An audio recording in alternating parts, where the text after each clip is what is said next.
What is going on, RotoGrinders? This is Dean, Dean 7904. If you want to get all technical when it comes to the DFS daily fantasy space, that's typically what we talk about here on RotoGrinders. Of course, not on this show. This is Card Stock Afterlock. We're talking sports cards. We're bringing the usual suspects. The regular gang is back again. Will, I believe you were not with us last week. Of course, last week we talked about NFTs, more specifically NBA Top Shots. If you guys want to check out that conversation, check it out there on the old YouTube. Do you subscribe? You can find it within, it's not very hard to find there on YouTube. Go ahead and search for it. Will, welcome back. What's going on, dude? Nothing much. Glad to be here. Listen, I hate I missed last week's show, but I didn't want it to be such a large booth. I mean, it would have been loaded in here. So, we got the heavy hitters. All you guys are heavily involved in Top Shots. Don't let Dean fool you. He's got a little portfolio going over there. I think Dean had probably about 10, 15 packs he was sitting on at one point on NBA Top Shots.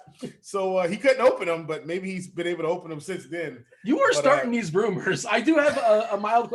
Our producer Devin's crushing, and I know Tambo's got a bunch of going on as far as Top Shots as well. And I actually do. You are correct. I have one pack. I have one $99 pack, which I have not opened just yet.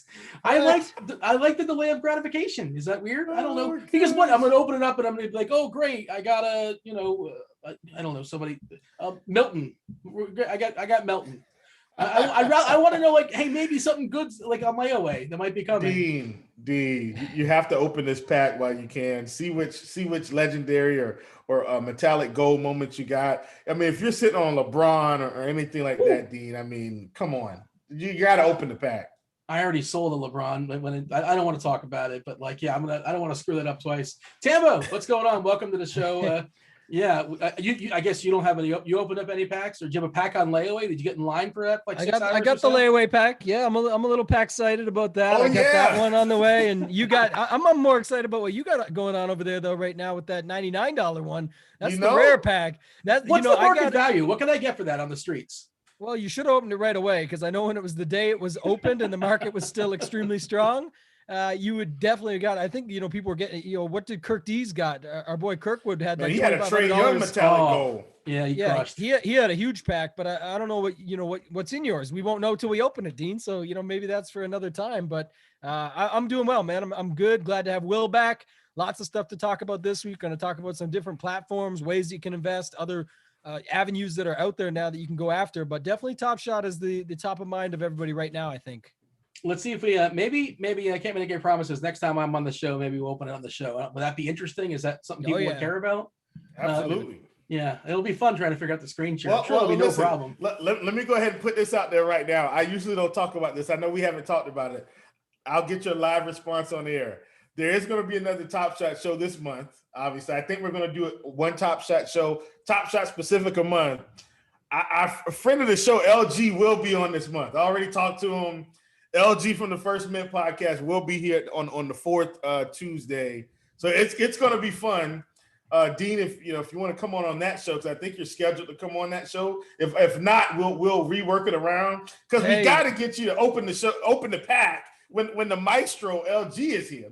That's when you open the pack for the people. We did a show with him like 2 months ago or so, and I can't remember. I missed that show. He's so like Tambo. Yes, you will be on that show. It's on the schedule. So yes, sir. Let's see. He's blown up. He's like the guy, right? He's got like 22,000. He was the guy before he came on the show. Trust me. Now he's not okay. I didn't know that, but like now he's like to me, he's like the forefront guy as far as I can tell. He's like 20,000 Twitter followers, and I feel like I might have been too skeptical. I was like, I don't think this guy likes me asking questions. Because like I'm an old man yelling at the clouds. At the same time, I was also interested. So like I like basketball, and let's kind of see it. I don't want to be the person who just says, I can go on YouTube and see the image. Why would I pay? I mean, that's the dumbest take ever, obviously. But it really is. Yeah, Dean, you're on that show officially. All right, there we go. Yes. Maybe we'll open the pack. We'll see how that goes down. We're talking about NBA Top Shots, and that's not necessarily the topic of today's show. The topic of today's show is the new wave of collecting. And of course, part of that is Top Shots. We're going to talk about all the different ways you can invest. Some of them are newer than others. We're going to talk about Dibbs, Starstock, which we talked about in previous shows. Panini blockchain, which I was just learning about before the show, which is really, really interesting. And we'll dabble in the NBA Top Shot streets as well. Not today, but a lot of times we do some screen sharing. We talk about SCI, Sports Card Investor, their promo code. We're not going to be doing some screen sharing today, but future shows. I know Jeff, another friend of the show, we do that from time to time. If you guys want to get a promo code over there, use Grinders, GRINDERS. That's, oh God, what's the percent? Is it 20% off your first payment? Am I making that up, Will? Is that correct? Yeah, 20% off your first payment. That's the first month, or 20% off the year. Our good friend Dean was trying to find a loophole to test drive it and still get the discount. There's no loophole. There isn't a test drive feature. You put the promo code in and you either pay for it monthly or pay for it for the year. And that's going to get you 20% off that first month's payment. I'm a big advocate for Sports Card Investor, especially when you're in the cardboard space. It's a fantastic tool. He's got the app now, so you can kind of track what's hot and what's not and see how cards have shifted around. I was looking in the app the other day and realized that, while what we call vintage, let's just say some of the more iconic cards, they've slowed down a bit, and some of the newer ones are picking back up, especially baseball. So just got to kind of get in there and poke around. But if you get the subscription, man, there's just a bevy of information available to you at your fingertips to help you make informed decisions. Once again, sportscardinvestor.com, promo code Grinders, 20% off the first payment. And it goes good with what we're doing today too and talking about, because I don't know about you, Will, but I've been digging in just because with all this other talk, obviously, I think Gary Vee posted, it's not or, it's and, right? I'm not going out of this space. You should see my eBay's still doing just fine. I'm making some huge returns. I showed you some of those Wentz's I sold were nice returns. I just sold a Dak the other day with the upcoming news of him possibly getting a contract or not. So some really good, 4 or 5X flips on some decent numbers.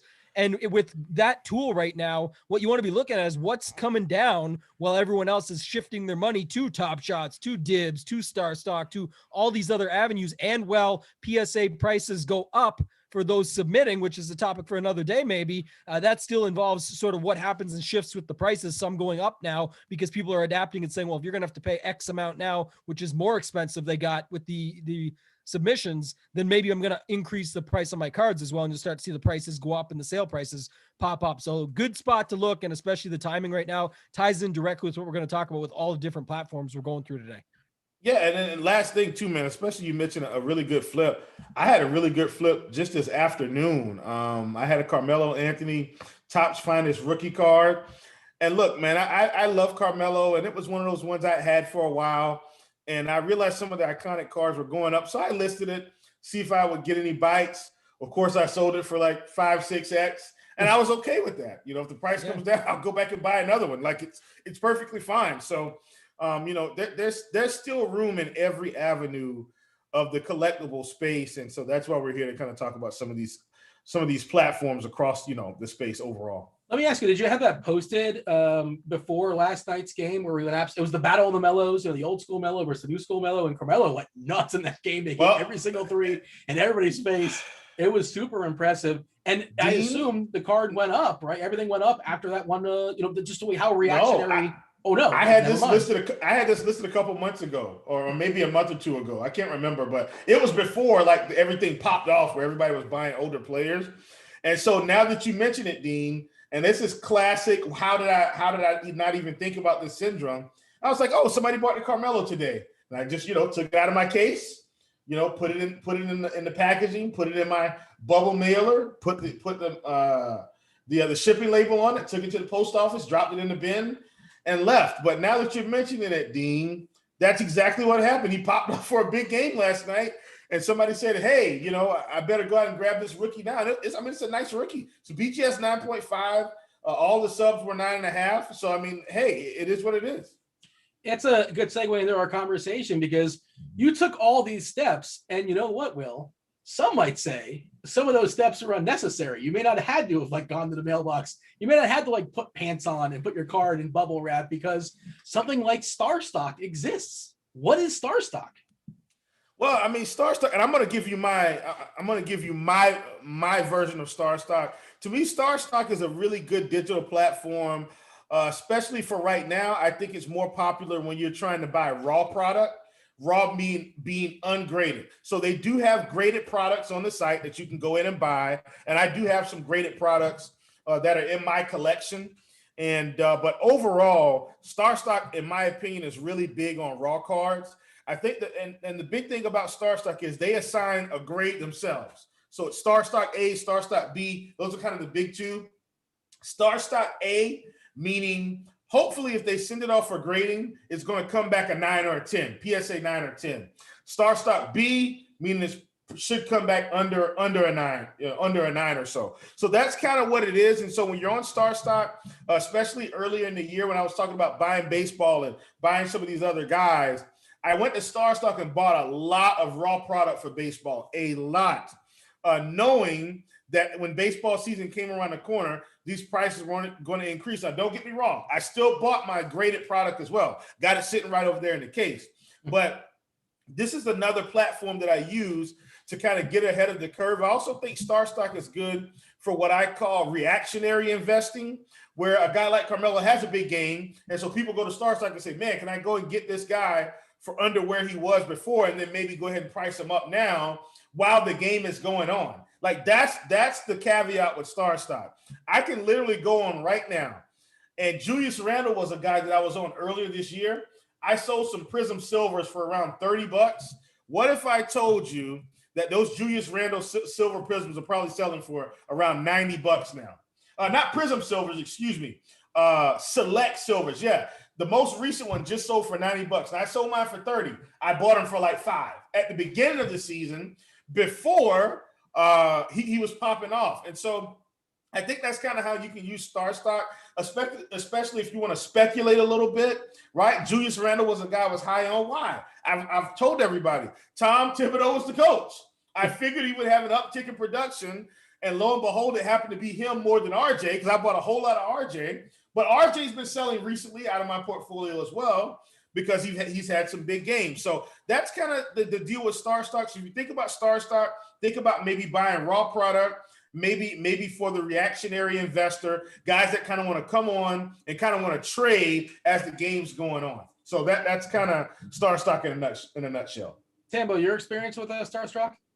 I don't have any. Like the thing is, for the Canadians, we've got a little bit tougher road, but I've heard a lot about it. I'm excited about it. I think everything Will just said makes sense. The big thing that I hear, and to his point, is the idea behind the reactionary, nothing physical touching. It doesn't have to be there, where you can just sort of play the market almost, in a sense. And I think when Will talks about Dibbs a little bit, maybe, that would chime in or tie in as well. And what people are liking about the newer platforms that we talked about, like Top Shot, or like these ones again, where you don't actually have to move these physical goods around, so to speak. Once you get your cards to Starstock, they're there, and you can start playing on the market. Or if you don't even want to send cards in, you can just play the market and take things into your portfolio, as Will just mentioned. So I think that's going to be the future. That's what people want. I just talked about making these flips and eBay sales and things like that. It's a late night, extra job where you're up packaging stuff up. You're going to the post office.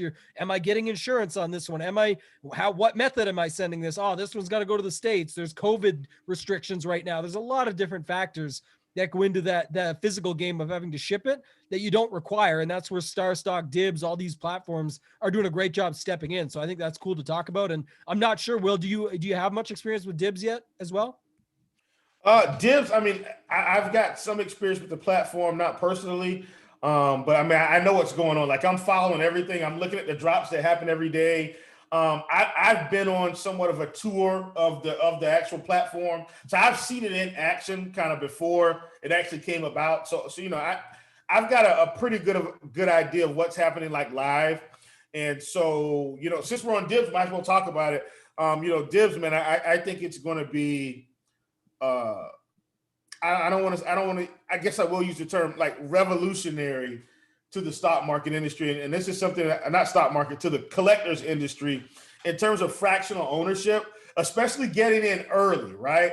And think about it, to be almost like prop betting. When you wake up in the morning, that's when you're going to get some of the best lines until the news comes out. So if you can speculate a little bit, and kind of get in on the ground floor. If we could have all gotten in on the ground floor of IBM, Microsoft, Amazon, Google, I mean, we'd be, the Daffy Duck or Donald Duck swimming in the coins, right? And that's kind of how I view it with Dibbs, right? Dibbs may come in, like I've seen some cards that I felt like maybe went under the market price, but guess what?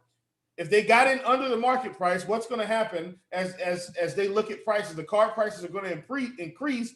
And so with the IPO, I'm getting in, just like the stock market, I'm getting in on what they call the initial public offering, right? And then on the backside of this, whenever I decide to sell, I'm going to sell for a lot more than what I got in for. And that's where I think Dibbs, man, it's just cutting edge.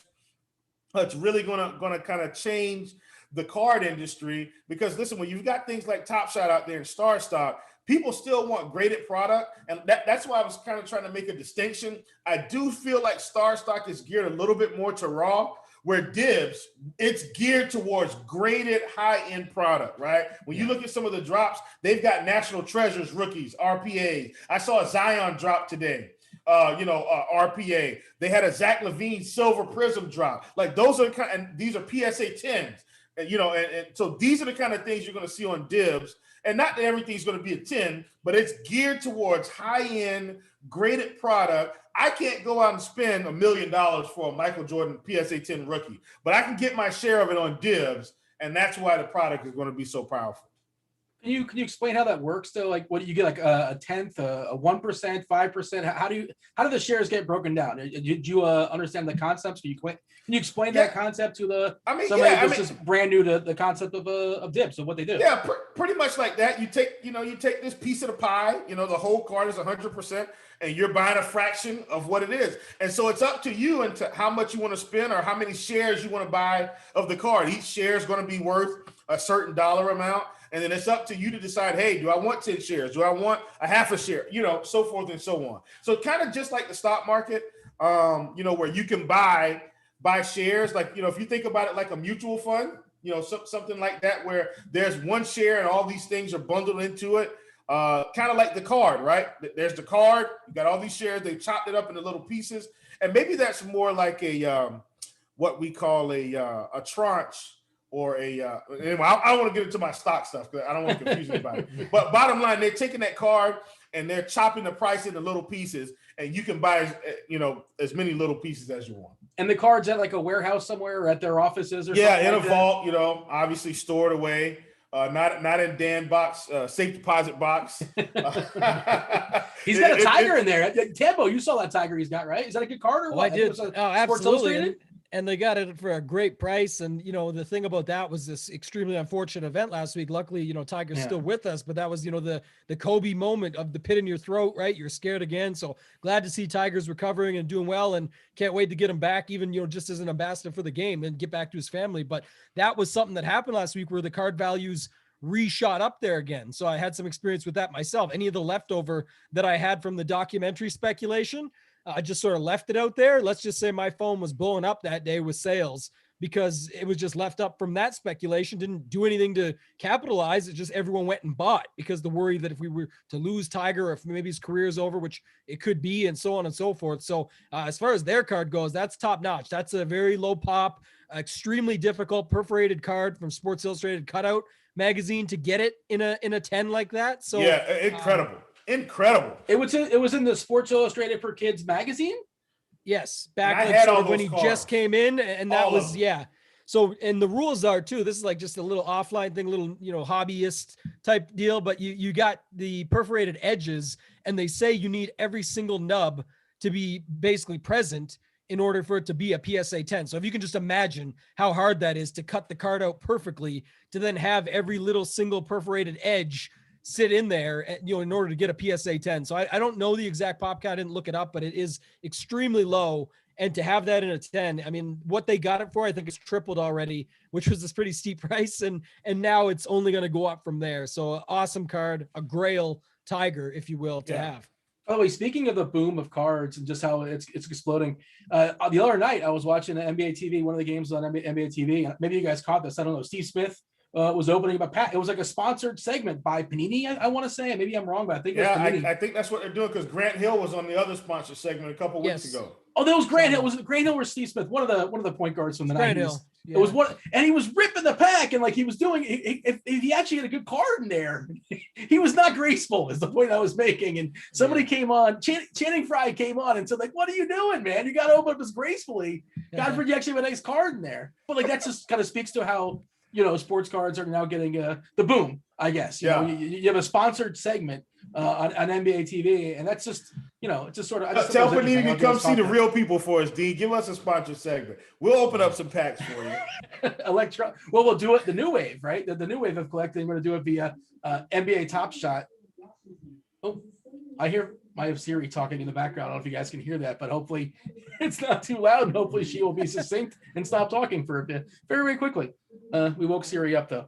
All right. So Tambo, do you want to handle Top Shots? Of course, we touched on it earlier. Maybe somebody doesn't know what it is. If you can somehow summarize it like in 30 seconds or so, your current experience, the pros, the cons, where you at or on it, where you're at as far as Top Shots currently.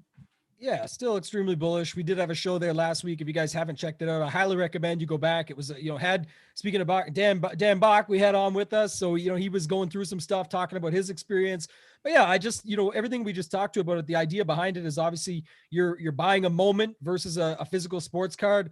To Will's point, almost like stock mark-esque, where if you're buying a stock in a company, obviously you can see their numbers, their revenues, their results, and they go up. But when you have one share of a company, what hand do you really have in it? You're buying that stock because you hope it's a piece of value that you hope goes up. And that's what you're doing here, but you get to have a little bit more fun with it because with these NFTs, non-fungible tokens, it's breaking it out. So if there's, 299 of a metallic gold, series 1 moment, there's only 299 people that can have it, but you can sell it off whenever you want. You can take a loss on it, which I wouldn't recommend, but you can sell it for profit. You're looking for angles, just like we are in the sports car world, to buy in for cheap.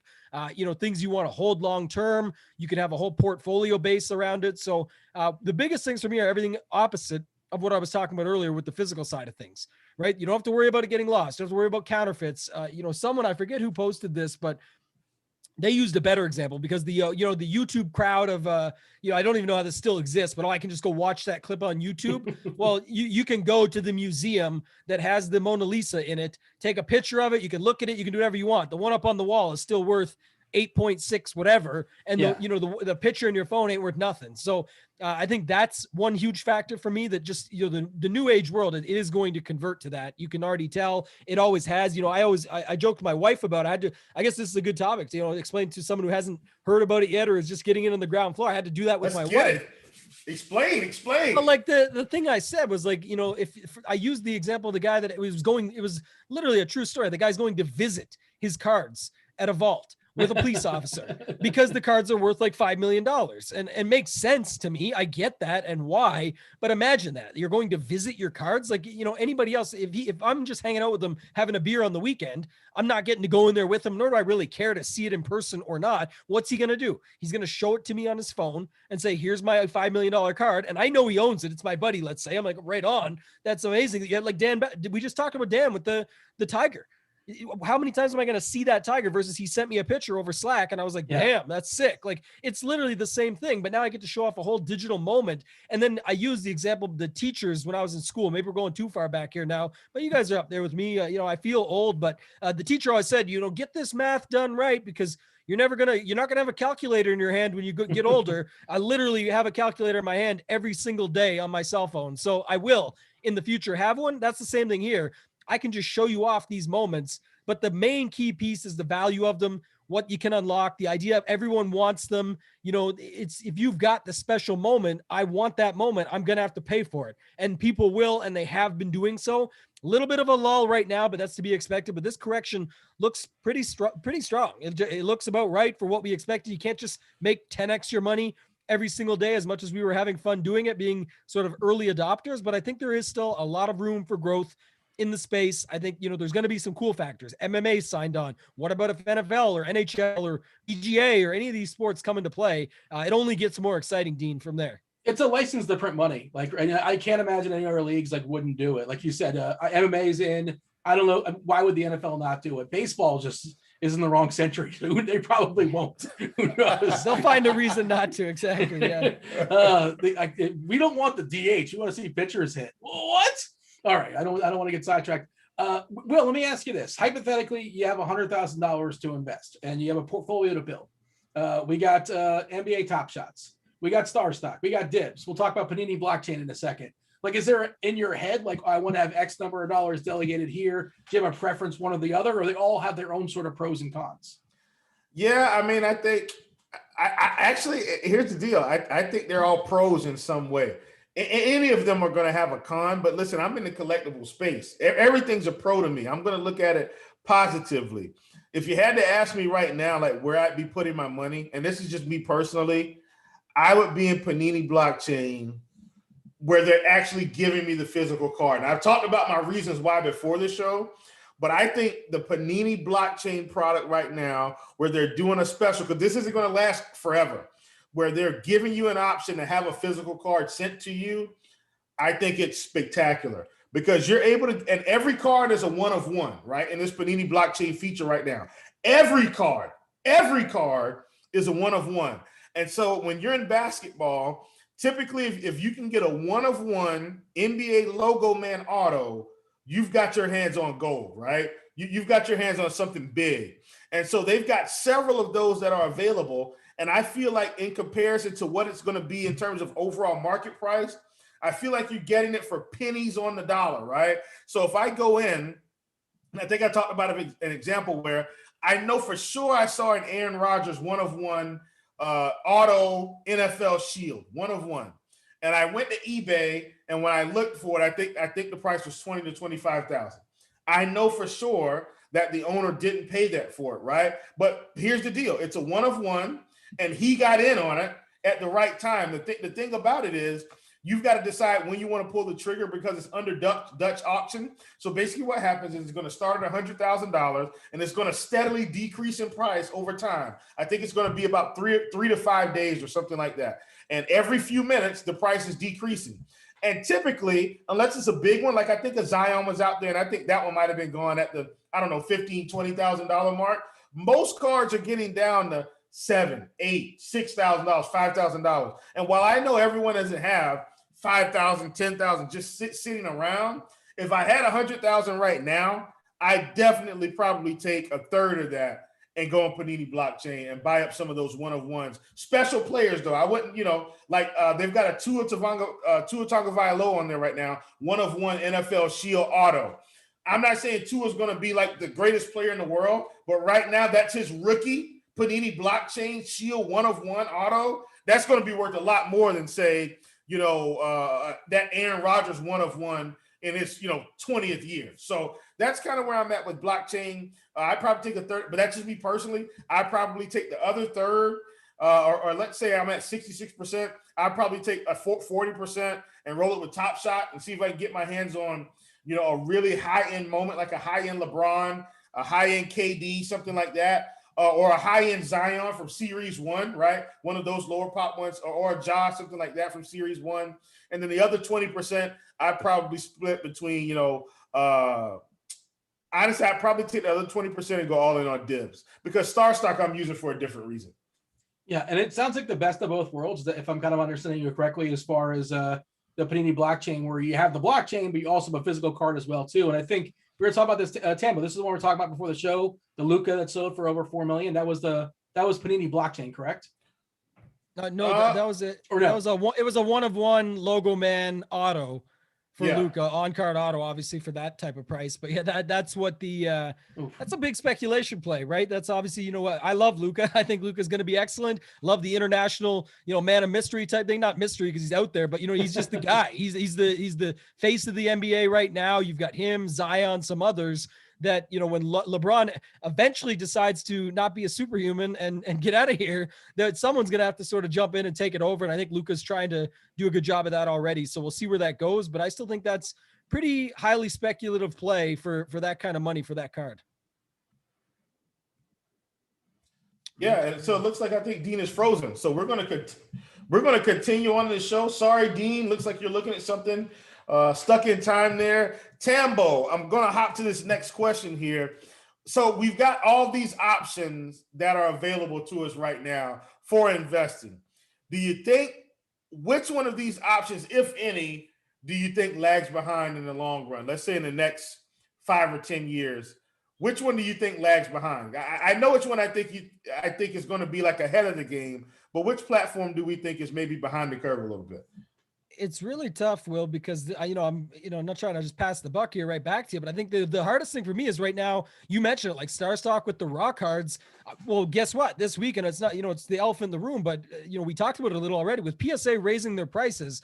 I've got a tough time sending a lot of my stuff in right now to wait all this time to pay double the price when I can basically just sell it raw for what a PSA 9 is worth. And maybe that's what it was anyway. So I'll take something higher end that, I'll definitely send in something extremely high end. If I hit a, Herbert silver auto at a Prism, then yes, I'm going to send that in because that's going to be worth well more. I can put on not the overnight necessarily or the walk-in because I'm not there, but coming from Canada, you can still get the much faster service and then it would still be worth it to pay more and to take care of it and get it back. So, Dibbs just sounds like it's going to be incredible. So I'm excited. I want to get in that door. I mentioned that. I don't know. I guess for me, I would personally say I would play less in the raw streets just because I think graded grail cards, icons, PSA 10s, all that stuff is going to be so important. Obviously the physical stuff, blockchain maybe gets the answer. Well, I don't think Panini goes anywhere. I think that idea is right now, even this play, and just speaking honestly of the card in hand physically with the digital, seems like you came late to the party and they know that Top Shot has taken off and going to continue to go that route with different sports and different things. So for me, it would be Starstock or blockchain, and more likely the Panini blockchain, just because I feel like that was them trying something. It didn't work. Now they're trying even harder to make it work. And I just think that, that ship was already sailed and it might be too little too late. Blockbuster didn't really want to get out of business because of Netflix. They lagged behind, seeing other things coming up and thinking, oh, we've still got the name in the world of movies. Well, Panini still got the name in the world of cards physically. But when it comes to digital right now, Top Shots is blowing them out of the water. So we'll have to see how that plays out. I still like Starstock quite a bit. Like I said, for me, the raw cards is interesting right now because of the scenario we have with PSA. What say you? Yeah, I'm with you, man. I think it's blockchain. And that's why, I don't know if you realize it, that's why I'm trying to get in the door now with some of these physical cards, because I know the value's there in those. Like, I know if I go on right now, because like I said, they've got this Tatum.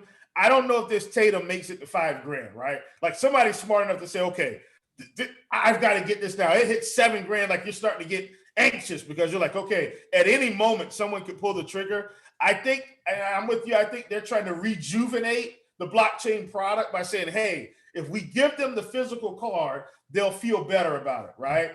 But I'm with you. I definitely think it's blockchain because they're not going to have a physical card attached to it. But listen, I do want to speculate and buy a few pieces in the event, for some reason, it takes off. And I know, like you said, they've been in it a while, but I am going to buy a few pieces in hopes that it takes off. But I'm making sure I buy the ones that have the physical card. So that's where I am. Last official question here, and then we'll do mail day and get out of here. Where will eBay still be king in 5 years? Right? eBay's been like a monster in terms of moving physical cards, moving raw and graded product. Where do you see eBay in 5 years where everything's starting to go digital? When you got Dibbs, you got Starstock, you got Top Shots, like, where are we headed here? Yeah, it really does worry me. I saw a lot on eBay. Like I said, I think it's a great platform. It's the best marketplace in the world right now.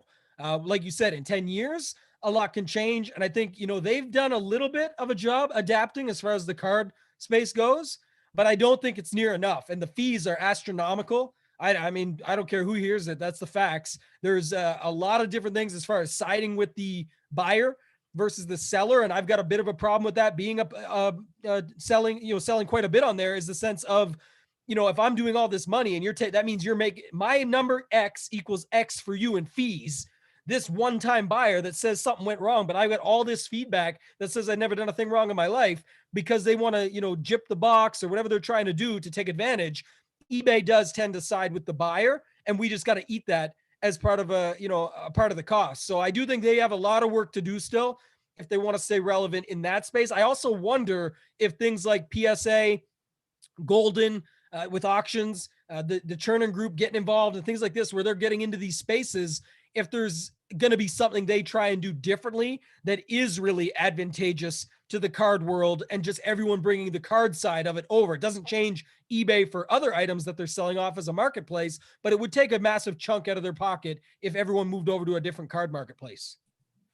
Yeah, for sure. And look, I think now that we're talking about it, if Starstock, and I'm saying this wholeheartedly, if they catch on with the graded product, if the graded product becomes just as valuable as the raw product on Starstock, I think eBay's in trouble.